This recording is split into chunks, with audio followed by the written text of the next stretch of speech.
हा बघा, मी आज पुरणपोळीची रेसिपी करत आहे। ह्याच्यासाठी मी बेसनचं डाळ आहे बघा, हा हरभऱ्याचं डाळ, हा डाळ आहे ना, हा डाळ घ्यायचा आपल्याला। ज्यामध्ये कढी वगैरे असते तुम्ही काय काढून घ्या, एक एक डाळमध्ये असते, एक एक डाळामध्ये नाही। असं काय कर, मेजरमेंट हा 1 ग्लास आहे ना, हा ग्लासने 1 ग्लास मी आज डाळ घेणार आहे। तुम्ही किती पण घेता ना त्याचे मेजरमेंट नका, वाटीनं किंवा कसं पण तुम्ही घेऊ शकता ग्लासनं।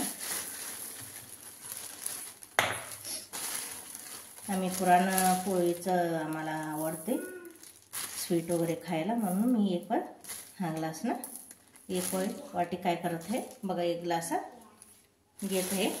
हा काय करायचं आहे आम्हाला, ही कुकरमध्ये घालून स्वच्छ मध्ये पहिला थंड पाण्याने धुवून घ्यायचा। 1-2 वेळा नाही तर 3 वेळा धुवून घ्या, असं स्वच्छ पाणी धुवून घ्यायचं आपल्याला। हा बघा, हा बघा डाळ मी स्वच्छपणे धुवून घेतलेला आहे 3 वेळा। आता काय करू, ह्याच्यामध्ये मी जरा पण पाणी ठेवलेलं नाही। आता हा ग्लास ना 1 ग्लास डाळ घेतलेला आहे ना, 2 ग्लास आपल्याला काय करायचं, पाणी घालायचं आहे। 1 ग्लास डाळ आहे, 2 ग्लास पाणी घालायचं। 2 ग्लास घाला नाही तर 2.5 ग्लास 3 ग्लास पर्यंत तुम्हाला चालतंय, बट लई घालू नका, म्हणजे असं 4-5 ग्लास काय होते ती ओतो जायला सुरुवात होते। आता मी काय करतो, 2 ग्लास ह्याच्यामध्ये, हा बघा असं 1 ग्लास डाळ आहे, 2 ग्लास पाणी घालतो बघा, हा परफेक्ट आहे। आता ह्याच्यामध्ये काय करूया, जरा वतू जाते म्हणून ना जराचं तेल घालायचं। तुम्ही कुकिंग तेल कुठलं पण वापरताना तुमच्या घरी तीच तेल वापरा तुम्ही, आणि जरा हळद घालायचं। हा बघा 1 टीस्पून जरा, हा बघा एवढं जराच काय करू आम्ही, हा तेल घालूया, कुकिंग तेल, म्हणजे आपण स्वयंपाकला कसलं तेल वापरतो ना, हा तेल घालायचं। आणि नंतर जरा हळद घालूया,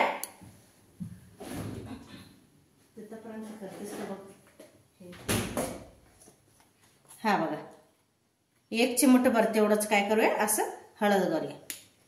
लवकर पण शिजते, डाळाला रंग चांगला पण येते शिजल्यानंतर आपला हरभऱ्याची डाळ। आता काय करूया, हा डाळ संपूर्णपणे मिक्स करून घेऊया। हा बघा असं पूर्णपणे सगळ्या हा डाळाला लागायला पाहिजे ना तेल आणि हळद। असं हलवा एकदा 1-2 वेळा हलवल्यानंतर आता काय करायचं, आपण हा उलटण काढून हा कुकर टोपण घालूया। आपल्याला इथं 4 ते 5 शिट्टी घ्यायचं आहे, किंवा 4 किंवा 5 तेवढंच घ्यायचं, मग परफेक्ट डाळ शिजते। आता आपण काय करू, 5 शिट्टी घेऊन येऊया। शिट्टी सुरुवात झालेली आहे, आता 4 शिट्टी होऊ दे, डाळ शिजूपर्यंत आपण काय करू, पुरणपोळीसाठी पीठ मळून घेऊया। हा ग्लासने 1 ग्लास डाळ घातलेला आहे, आणि हा ग्लासने 2 ग्लास पीठ घ्यायचं आहे आम्हाला। हा मेजरमेंट बघा, 1 ग्लास डाळ आणि 1 ग्लास डाळाला 2 ग्लास गव्हाचे पीठ घ्यायचं। हा बघा मी काय करतो, हा 2 ग्लास गव्हाचे पीठ चाळून घेतो, तुम्हाला दाखवत आहे। हा ग्लास ना 2 ग्लास परफेक्ट होतं हे। हा बघा मी 2 ग्लास गव्हाचे पीठ आता चाळून घेतो। चाळून घेऊन आम्ही काय करू, हे पीठ मळून घेऊया। आता काय करू, मी 2 ग्लास पीठ चाळून आलेलं आहे गव्हाची। आता ह्याच्यामध्ये चवीनुसार काय करूया, मीठ घालून घेऊया।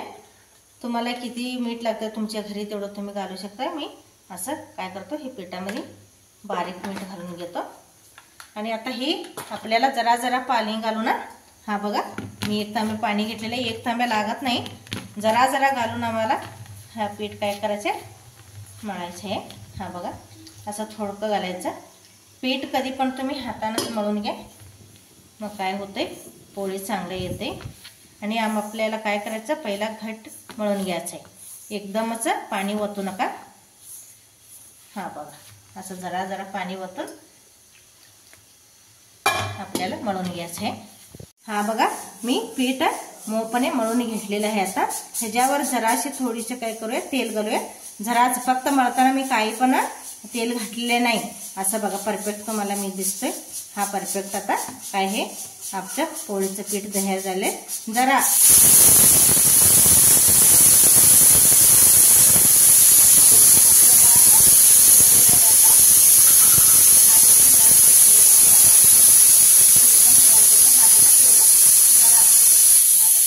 असं काय करायचं वर घालून हे पूर्णपणे काय करू हे पीठ असं तेलामध्ये जरा असं काय करू मळून झालेले हे मळून घेऊया. म्हणजे हाताला वगैरे चिकटत नाही म्हणून मी वर जरासे काय घातलेले आहे, फक्त अर्धा टीस्पून तेल घातलेले आहे. कुठं पण तेल वापरलेलं नाही मी.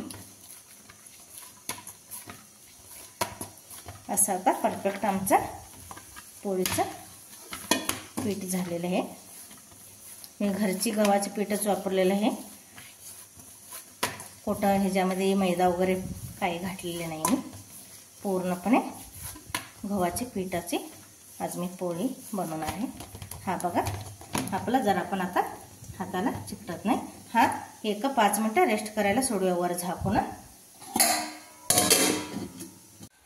मी 5 शिट्ट्या घेतलेल्या आहे. किती मऊपणे आमची डाळ शिजलेलं आहे. असं बघा, असं बघितलं तर दाबून काय डाळ व हे मऊ सुत तुम्हाला दिसतंय ना शिजलेली. असं शिजायला पाहिजे. हा परफेक्ट आता पोळीला परफेक्ट डाळ शिजलेली आहे. मेजरमेंट 1 ग्लास डाळ आणि 2 ग्लास पाणी. हा बघा थोडकशी पाणी राहिलेलं आहे, फक्त थोडके ती 1-2 चमचे उपीट खायचे चमचे आणि 2 चमचे पाणी राहिलेलं आहे. हा परफेक्ट आहे. आता असं तुम्ही पण शिजवून घ्या. आता हा शोधून घेऊन घेऊया, पाणी बाहेर काढूया आणि डाळ शिजवायला ठेवूया. मी डाळ शोधून घेत आहे. तुमच्या घरी कुठलं चाळण आहे तुम्ही त्या चाळणमध्ये शोधून घ्या. हा जरा पण संपलेलं नाही, डाळ लागलेलं नाही खाली. परफेक्ट पाणीची मेजरमेंट आहे. हा असं करून पूर्णपणे काय करायचं पाणी आम्हाला बाहेर काढायचं आहे. चांगलंपणे किती डाळ तुम्ही शिजवून घेता तेवढं पोळी काय होते चांगले मऊ होते.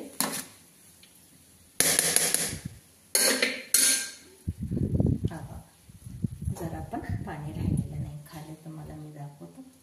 तुम्ही कटाचं आमटी वगैरे करायचं असलं तर मग काय करा, जरा 3 ग्लास तुम्ही पाणी घालून घ्या. आता मी 2 ग्लास घातलेलं आहे ना. तुम्ही कटाची कट वगैरे पाहिजे असलं तर डाळाची आमटी वगैरे करायला कट म्हणते. हा बघा पाणी एवढंच राहिलेलं आहे. 1 ग्लास डाळ 2 ग्लास पाणी. आता तुम्हाला आमटीला कट वगैरे पाहिजे असलं तर 3 ग्लास घालून घ्या. आता ही शिजवूया. आज मी साखर घालून तुम्हाला पोळी बनवायचं दाखवणार आहे. तुम्ही गूळ पण घालू शकता. आता पुढच्या व्हिडिओमध्ये मी गूळ घालून कसं पोळी करायचं ते दाखवतो. आता साखर घालून तुम्हाला पोळी करणार आहे मी.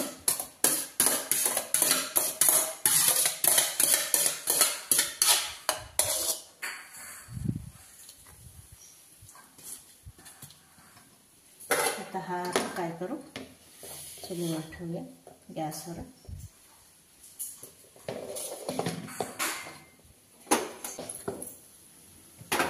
गॅसवर ठेवलेला आहे मी. हा ग्लास ना 1 ग्लास डाळ घातलेला आहे. आता मी काय करतो, हा ग्लास ना 1 ग्लास साखर घेत राहील. हा बघा साखर घ्या. तुम्हाला अजून स्वीट कमी पाहिजे असलं तर काय करा, अजून पण तुम्ही कमी घेऊ शकता किंवा जास्त पाहिजे असेल तर अजून जरा वर घ्या तुम्ही. आता काय करू, असं मिक्स करून घ्यायचं हा साखर. हा बघा असं मी असं पूर्णपणे हलवून घेतलेलं आहे. आता ना आता जरा जरा घट होत राहिले. असं काय करायचं, आता जरा लो फ्लेममध्येच आहे ना. मी काय होते जरा शिजवताना डोळा वगैरे बाहेर येते की शिजताना पुराण, तेव्हा काय करायचं, हा आहे ना जरा 1 मिनिट झाकून घ्यायचं. 1 मिनिटानंतर आणि परत काढायचं, ते हलवून घ्यायचं. तसं सोडायचं नाही, फक्त 1 मिनिट असं झाकून. हा बघा परफेक्ट आमचं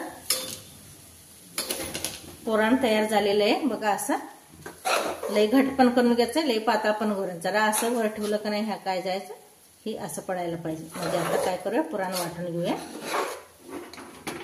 गॅस बंद करून ह्याच्यामध्ये मी पुरणमध्ये घालायला 3 एलदोड घेतलेलं आहे. तुम्ही सूट पण घालू शकता किंवा बडेसोप वगैरे घालू शकता. सगळी मिळून घालू नका त्याच्यामध्ये, त्याचा वास काही कळत नाही. 1 घाला, 1 एलदोड तर घाला, नाही तर सूट तर घाला किंवा बडेसोप तर घाला. मी आता आज साखरची पोळी आहे म्हणून एलदोड घालणार आहे 1-3. तर आम्ही काय करू, सर्व हा पुरण आहे ना वाटून घेऊया. हा बघा परफेक्ट आता खाली काय झालेलं आहे, आपलं पुरण आलेलं आहे. हा बघा मी पुरण सगळे वाटून घेतलेलं आहे. ह्याच्यामध्ये आता मी काय करतो 3 एलदोड ठेचून घेतलेला आहे.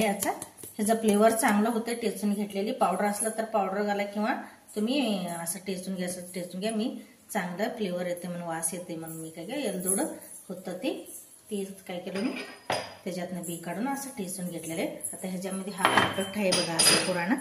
हा बघा आता पुराण असं असायला पाहिजे. लई घट्ट पण नाही आणि लई मऊ पण नाही. आता पुराण तयार झालेलं आहे. आता इथं पीठ तयार झालेलं आहे मऊ पण आहे. आता पोळी करू. मी आता तवा तापलेला ठेवलेला आहे. आता गॅस चालू करणं.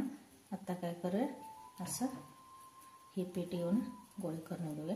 हा बघ असं भरून घ्यायचं. असं असं करा. हा कडानं पातळ करा. हा मध्ये परफेक्ट आहे. आता आम्ही काय करू हा पुराण घेऊ. हा पुराण असं घ्यायचं आणि असं उंडा करणं. असं बघा असं काय करायचं आत दाबायचं आहे आपल्याला आणि जास्त चाललेलं वरनं काय करायचं आपल्याला कणिक काढून घ्यायचं जहाज. हा असं काय करायचं आपल्याला किती जास्त आलं तेवढं असं आपण कणिक काढून आणि असं ठेवून घ्यायचं आहे आपल्याला.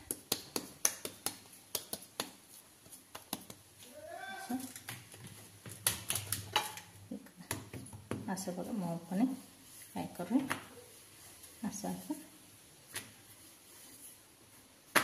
लाटून घेऊया. हा बघा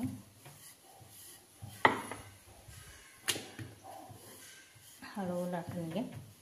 लई भार घालू नका. हळूहळू काय करा पोळी असं हळू एकदमच भार घालून लाटू नका. हळूहळू काय करायचं असं आपल्याला पोळी लाटून घ्यायचं आहे.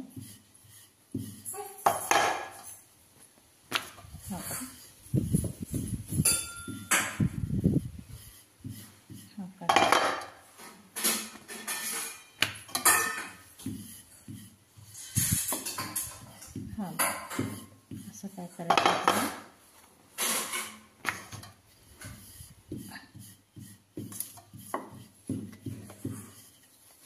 असं पण फिरवून तुम्ही लाटू शकता.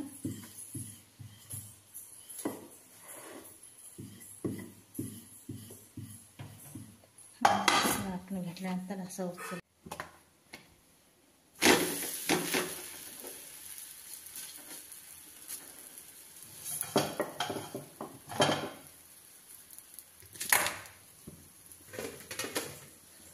असं पोळी घालून घेऊन असं काय करायचं वरनं जरा तेल सोडायचं आहे.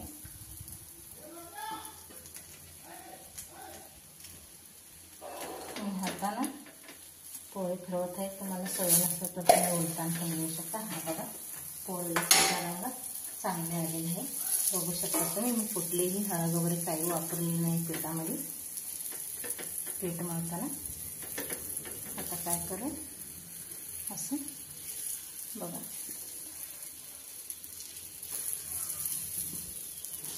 तुम्ही काय करा असं हाताला पोळी ठरवून घ्या.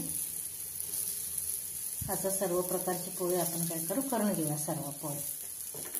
हा बघा आमचं सर्व पोळी तयार झालेलं आहे. आता मी ताटामध्ये वाढून घेतलेले आहे. हा बघा सर्व पोळीसाठी कुरडे घेतलेला आहे आणि हा तूप आहे, हे दूध आमटी आणि हा पोळी आहे. हा सर्व आजचा रेसिपी आहे पोळीची रेसिपी. तुम्हाला आवडला तर हा माझे व्हिडिओ लाईक करा आणि सबस्क्राईब करा आणि शेअर करायला विसरू नका.